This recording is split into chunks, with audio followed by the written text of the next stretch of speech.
சில விஷயங்கள் புரிஞ்சிருச்சுன்னு வச்சுக்கோங்களேன், உள்ள ஒரு சிறகு முளைக்கும் பாருங்க, அது ரொம்ப பெருசு. அது அவ்வளவு சீக்கிரமா மற்றவர்களுக்கு விரியாது.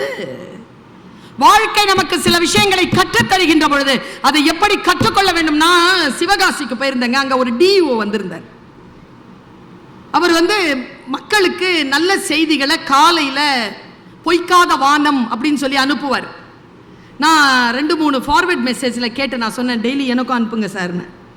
அவர் நிறைய விஷயங்களை படிச்சு படிச்சு படிச்சு படிச்சு அனுப்புவார். அவர் சொன்ன 2 விஷயத்தை சொல்றேன் உங்களுக்கு. ஆசிரியர்களுக்கு மட்டுமே வாழ்க்கையில் அவர்கள் மிகச் சிறந்த ஆசிரியர்களாக இருக்க வேண்டும் என்பதற்காக சொல்லப்பட்ட அந்த 2 செய்திகளை நான் சொல்றேன்.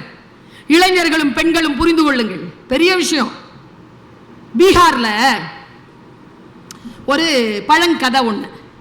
அந்த பழங்கதை நமக்கு மிகப்பெரிய வெளிச்சத்தை தருது. புரிஞ்சிருச்சுன்னு வச்சுக்கோங்க. இப்ப நான் சொல்றது புரிஞ்சிருச்சுன்னா, இந்த வளாகத்தை விட்டு வெளியேறுகின்ற பொழுது நீங்கள் வேறு ஒரு விழிப்புணர்வின் நிலையில போவீங்க. என்னை போலவே பாருங்க. ஒரு புறா கூட்டத்தினுடைய தலைவன் அவன் ஒரு இளைய புறாவை கூப்பிட்டு கேட்கிறான், யார் கிட்டடா ரொம்ப ஜாக்கிரதையா இருப்ப? நம்ம வாழணும், நம்ம உயிரோடு இருக்கணும், நீண்ட நாள் பறக்கணும், கூட்டத்தோட இருக்கணும், யார்கிட்ட ஜாக்கிரதையா இருக்கணும்? பையன் எழுந்திருச்சு நின்று சொன்னான், இளமையானவன். சார், நமக்கு குறி வைக்கிறான்ல சார், அந்த வேட்டக்காரங்கிட்ட நாம ரொம்ப ஜாக்கிரதையா இருக்கணும் சார். ஏன்பா? அவன் குறி தப்பாது சார், அவன் குறி வைக்கிறதுக்குள்ள நம்ம பார்த்துடணும் சார், ஜெயிச்சிடலாம் சார். அவங்க அம்மாட்ட கேட்டானா தலைவன், உன் பையனுக்கு சரியா சொல்லி கொடுத்துருக்கிறியா? பையன் சரியா சூப்பரா சொல்றான் சார் என் பையன். அடுத்த தலைவன் அவன் தான் சார். இல்லை, தப்பா சொல்றான். சரி, நீங்க தான் சொல்லுங்க, எது சரி? வேட்டைக்காரன் குறிவைக்க தெரிந்தவன் 2 சொல்ல சொல்லி பிடிச்சுக்கிறான். குறிவைக்க தெரிந்த ஆயுதம் தாங்கிய வேட்டைக்காரனை காட்டிலும் புறாக்கள் ஆயுதம் தாங்கிய குறிவைக்க தெரியாத வேட்டைக்காரர்களிடத்தில் ஜாக்கிரதையாக இருக்க வேண்டும். ஏன்? அவங்களுக்கு தானே குறி வச்சிருக்கிறான்னு நீங்க உட்கார்ந்து இருப்ப. அவனுக்கு குறி வைக்க தெரியாது, கரெக்டா உன்னை அடிச்சிடும். புரிஞ்சு கை தட்டுறீங்க பாருங்க, இது பெருசு. எல்லாராலும் தட்டிவிட முடியாது. ஏன்னா உள்ள போய் புரிஞ்சால்தான் வரும். அந்த டிஓ இத சொன்னாரா? இன்னொரு ஒரு விஷயத்த சொன்னாருங்க, அசஞ்சு போனேன். இன்றைக்கு எத்தனை பேர் குழந்தைகளை வைத்துக்கொண்டு எவ்வளவு போராடுறோம்லப்பா, இல்ல?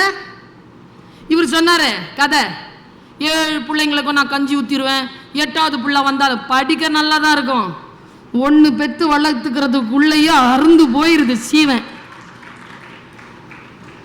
2 3னா சரியா சொல்றேனா மேடம்? ஸ்கூல்ல கொண்டு போய் சேர்த்து பாருங்க. முந்தா நேத்து கள்ளக்குறிச்சியில ஒரு ப்ரோக்ராம் போயிட்டு வந்தேன். என்ன கொடுமை பாருங்க, 3 நாளா புள்ள சாப்பிட மாட்டேங்குது. அம்மா கிட்ட இருந்து எந்த ரியாக்ஷனும் இல்லை. 4வது நாள் டீச்சரே போன் பண்றாங்க அம்மாக்கு, மேடம் புள்ள சாப்பிட மாட்டேங்குது மேடம். அப்படியா மேடம்? டப்பா திறந்து பார்க்க மாட்டீங்களா? வேலைக்காரங்க தான் பார்க்குறாங்க, தெரில. அப்படியா? சாப்பிடல இன்னைக்கு? சாப்பிடல மேடம். ஒரு ரிக்வெஸ்ட், என்ன, யார்கிட்டயாவது ஃபோன் இருக்கா மேடம்? எதுக்கு? பிள்ளைகிட்ட கொடுத்தா அது சாப்பிட்றோம் மேடம். யாரு? டீச்சரு. பிள்ளைகிட்ட ஃபோன் கொடுக்கணும், எக்ஸாமினேஷனில் பிட்டு கொடுக்குற மாதிரி. பிள்ளைகளை வளர்க்குறதெல்லாம் அவ்வளோ சுலபமா? எவ்வளோ சென்சிட்டிவாக இருக்குதுங்க பா. எங்கள் அம்மாவுக்கு 5 பேர், 1 செத்தா 1, எனக்கு இருக்கிறது 1. நான் எப்படி விடுறது? அதை பொத்தி பொத்தி பாதுகாத்து பாதுகாத்து பாதுகாத்து குழந்தைகள் கிட்ட பெரிய விஷயத்தை சொல்லித்தரேன். பெரிய விஷயம் எது என்றால், குழந்தைகளிடத்தில் கனெக்டடா இருங்க, கான்டாக்ட்ல இருக்காதீங்க. ஒரு நூலை மட்டும் பிரித்து விட்டு போகிறேன். ஒரு நூல் கண்டு இருக்கு, பெற்றோர்கள் எல்லாரும் அதில் சிக்கிக்கிட்டு இருக்கோம்.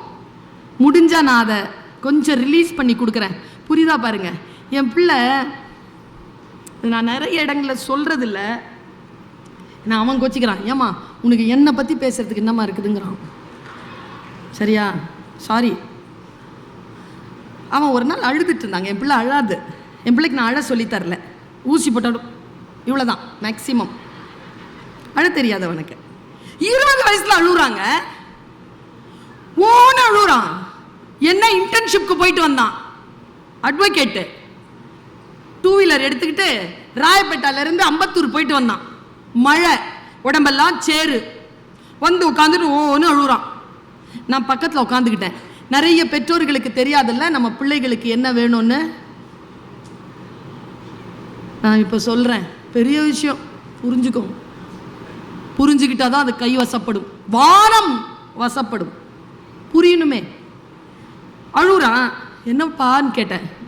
கஷ்டமாக இருக்குமா? என்ன 45 கிலோமீட்டர்மா, ஓட்ட முடியல, மழை, நான் எதிர்பார்க்கவே இல்லைம்மா, சேரு, சகதி, டிராஃபிக், கஷ்டமாக இருக்குமா அப்படின்னா, டேய் டேய் டேய் டேய் டேய் அழாதரா அழாதரா, நீ ஒன்று செய், நாளையிலேருந்து கார் எடுத்துகிட்டு போனேன். வந்துச்சிங்க கோவம் அவனுக்கு. ஏமா இப்படி இருக்கிற, இவ்வளோ பேசுகிற, இவ்வளோ பெரிய ஆளுன்ற, அறிவு இல்லையம்மா அவனுக்கு. ஏண்டா தம்பி அப்படி சொல்கிற, உங்ககிட்ட நான் கார் கேட்டேனா?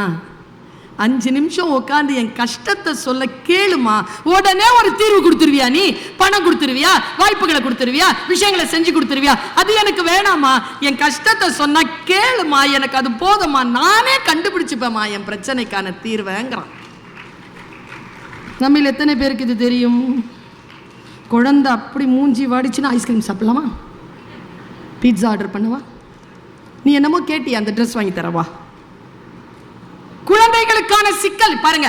குழந்தைகள் தான் நம்ம கிட்ட மழலையில பேசுவாங்களே தவிர, குழந்தைகள் தான் அடாலசன்ஸ் ஏஜ்ல இருக்கிறவங்க நம்ம கிட்ட அடாலசன் மொழியில விடலை பருவத்தில் பேசுவார்களே தவிர, நாம திருப்பி அப்படி பேசக்கூடாதுன்னு எத்தனை பேருக்கு தெரியும்? எனக்கு தொண்டை கட்டிருச்சு பேசி பேசி. சாப்பிட ஒரு வீட்டுக்கு போயிருந்தோம் ஃபேமிலியா, அது தடுக்க முடியல, போய் உட்காந்த, காத்து தான் வருது, வாய்ஸே வரல. அவங்ககிட்ட கேட்டேனா, சார் சூடா கொஞ்சம் தண்ணி கொடுங்க, சூடா கொஞ்சம் தண்ணி கொடுங்க. அவர் கேட்குறார், இப்பவே வேணுமா மேம், அப்புறமா கொடுங்க. எனக்கு தானே தொண்டை கட்டி இருக்குது, உனக்கு நல்லா தானே இருக்கு. குழந்தை தான் நம்ம கிட்ட மழலையில பேசும், நமக்கு தான் ஒழுக்கமா பேச வரோம்ல. நாம சரியான வார்த்தைகளால் அந்த குழந்தையை சந்திக்க வேண்டும். அப்படி சந்திக்கக்கூடிய பெரியவர்கள் ஆளுமையான குழந்தைகளை உருவாக்குகிறார்கள். அவர்கள் மொழியிலேயே பேச ஆரம்பிச்சா அப்புறம் நாம எதுக்கு? இன்னொரு பெரிய விஷயம் சொல்லவா, உங்க டைரியில இன்னைக்கு போய் எழுதி வச்சுக்கோங்க. குழந்தைகள் சிலர் பேர் வீடுகளில் இருக்கிறார்கள், தோ இந்த குட்டீஸ்லாம் இருக்குதுங்க, நல்லா தெரிஞ்சுக்கோங்க அம்மா, அது குழந்தையா இருக்கிறதுக்கு தான் நம்ம வீட்டுக்கு வந்திருக்குது. வளர்த்து விட்டுறணும்னு அவசரப்படாதீங்க, அந்த மாதிரி நிறைய சுத்துது. குழந்தைகள் குழந்தைகளாக இருப்பதற்காகத்தான் குழந்தைகளாக இருக்கிறார்கள் என்று பெற்றோர்களுக்கு எப்பொழுது புரியும்? இதுபடி அது. என் காலேஜில் ஒரு அம்மா வந்து கேட்குது, ஃபர்ஸ்ட் ஸ்டாண்டர்ட் அட்மிஷன், காலேஜுப்பா, ஸ்கூலுக்கு போ, நல்ல ஸ்கூலா, எங்கள் ஸ்கூல், நீங்கள் போய் பாருங்கள். மேடம் ஒரு டவுட்டு மேடம். என்ன? ஃபஸ்ட் ஸ்டாண்டர்டில் நீட் எக்ஸாமுக்கு ப்ரிப்பரேஷன்லாம் பண்ணுவாங்களா மேடம்? அவங்களுக்கு நான் சொன்னேன், சரியாக இருந்தால் அக்னாலேஜ் பண்ணுங்கள். 5 வயசில் நீட் எக்ஸாமுக்கு ப்ராக்டிஸ் கொடுத்தாங்கன்னா உங்கள் பாப்பா லூஸ் ஆயிரும், பரவாயில்லையா? 100 நாளாக வந்தால் 100% அட்டெண்டன்ஸ். எதுக்கு? 100 நாள் அங்கேயே போயிடுச்சுன்னா, ஒரு காது குத்துக்கு போறதில்ல, ஒரு கல்யாணத்துக்கு போறதில்ல, ஒரு சாவுக்கு போறதில்ல, உடம்பு சரியில்லைன்னா படுத்து தூங்குறதில்ல, அம்மா அப்பாவுக்கு உடம்பு சரியில்லைன்னா ஒரு வெந்நீர் வச்சு தர்றதில்ல. நீ 100 நாளும் போய் ஒரு சர்டிஃபிகேட் வாங்கிட்டு வருவியா? நீ 5 நாள் லீவ் போடு, பரவாயில்ல, 95 நாள் போ, அதுலேருந்து குறைஞ்சிடாத. ஒரு 5 days நம்ம வீட்டில் சும்மா இருக்கும்போது காலேஜ் அங்கே ஸ்கூல் அங்கே ஒர்க் ஆகிட்டு இருந்தால் எப்படி இருக்கோங்கிறத ஃபீல் பண்ணுறதுக்கு ஒரு நாள் போடு, பரவாயில்ல, ஒரு எக்ஸ்பீரியன்ஸ்க்காக போடு, அம்மா அப்பாக்காக ஒரு நாள் போடு. எல்லா இடத்திலும் நாம் செய்யக்கூடிய தவறுகள் தான். நான் ரொம்ப பெரிய விஷயத்தை எல்லார்கிட்டையும் பரப்பிக்கிட்டு இருக்கிறேன். இந்த விஷயத்தை ஆசிரியர்கள் மீது நம்பிக்கை வையுங்கள், காவல்துறை மீது நம்பிக்கை வையுங்கள், நாட்டை ஆள்கின்றவர்கள் மீது நம்பிக்கை வையுங்கள். நம்பிக்கை தான். ஜஸ்ட் நீங்க ஒரு எல்லாரும் சொல்றாங்கிறதுனால அப்படி யோசிச்சுட்டு போகாதீங்க. உங்களுக்கு தெரியுமா நம்ம குழந்தைகளுக்கு 2 முகம் இருக்கு? தெரியாதா? டீச்சருக்கு தெரியும், எனக்கு தெரியும். பாட்ஷா படம் பார்த்தீங்களா? அவர் ஒரு கேபின்குள்ள போவார், என் பேர் மாணிக்கம் அப்படின்னு சொல்லிட்டு எனக்கு இன்னொரு பேர் இருக்கு. அந்த மாதிரி நம்ம பிள்ளைக்கு 2வது பேர் இருக்கு, அது டீச்சர்ஸ்க்கு தான் தெரியும். அவங்களோட கனெக்டடா இருங்க. அவர்கள் யார் என்ன என்பதனை அவர்கள் சொல்வார்கள். உங்களுடைய வாழ்க்கையில் நீங்கள் சில விஷயங்கள் செய்கின்ற பொழுது சில தெளிவுகளை பெற வேண்டும் என்றால் நீங்கள் you have to stand up and go beyond. எல்லை கடந்து யோசிக்காமல், நான் சொன்னேன்ல அந்த டிஓ சொன்ன 2வது விஷயம் சென்சிட்டிவிட்டி. என் அம்மாவிடத்தில் நான் காட்டாத சென்சிட்டிவிட்டியை என் பிள்ளை என்னிடத்தில் காட்டுகிறான். பயமா இருக்கு. என் மனைவி இடத்தில் நான் பயப்படுகிறேன் என்கிறார்கள் கவுன்சிலிங்க்கு வரவங்க. என் கணவரை பார்த்தால் எனக்கு பயமாக இருக்கிறது என்கிறாள் மனைவி. அக்கா தங்கை இடத்தில் சரியான புரிதல்கள் இல்லை. உறவுகள் சரியாக இருக்கணும்னா just think before you speak. உயிர்கள் வார்த்தைகளால் பாதிக்கப்படுகின்றன என்பதனை மட்டும் புரிந்து கொள்வோம். கடுமையான வார்த்தைகளை தவிர்ப்போம். பல விஷயங்களை மன்னிச்சிடலாம். சில விஷயங்களை வழிகாட்டலாம், சில விஷயங்களை கண்டிக்கலாம், சில விஷயங்களை தண்டிக்கலாம். ஆனால் தண்டிக்கின்ற பொழுது குற்றம் நடந்து விட முடியாதபடிக்கான தண்டனைக்கான அளவை உங்கள் கையில் பிடித்திருக்க முடிந்தால் தண்டனையை கையில் எடுங்கள், இல்லை என்றால் எடுக்காதீர்கள். நாம் பல விஷயங்களை தெரிந்து கொள்வதற்காக நம்முடைய சிறகை விரிக்கின்ற பொழுது ஒரு விஷயம் தெரிகிறது, எல்லோரும் சிட்டுக்குருவிகள் என்று நினைத்துக் கொண்டிருக்கிறோம். கிடையாது. நம்மில் பல பேர் ராஜாளிகள். சிறகை விரிச்சாதானே தெரியும். சிறகை விரிந்து பறக்கின்ற பொழுதுதான் ராஜாளி என்பதனை புரியும். அப்படி புரிந்து கொண்ட சிட்டுக்குருவி நான் சிட்டுக்குருவி இல்லை, ராஜாளி என்பதனை புரிந்து கொண்டிருப்பவள். உங்கள் பிள்ளைகளிடத்திலும் நீங்கள் புறாவையோ கிளியையோ பார்க்கலாம், குருவியையோ பார்க்கலாம். இல்லை, அவர்கள் ராஜாளிகளாக இருக்கக்கூடும். சிறகை விரித்து விடுங்கள். பெரிதினும் பெரிது கேளுங்கள். மீண்டும் சந்திப்போம். நன்றி, வணக்கம்.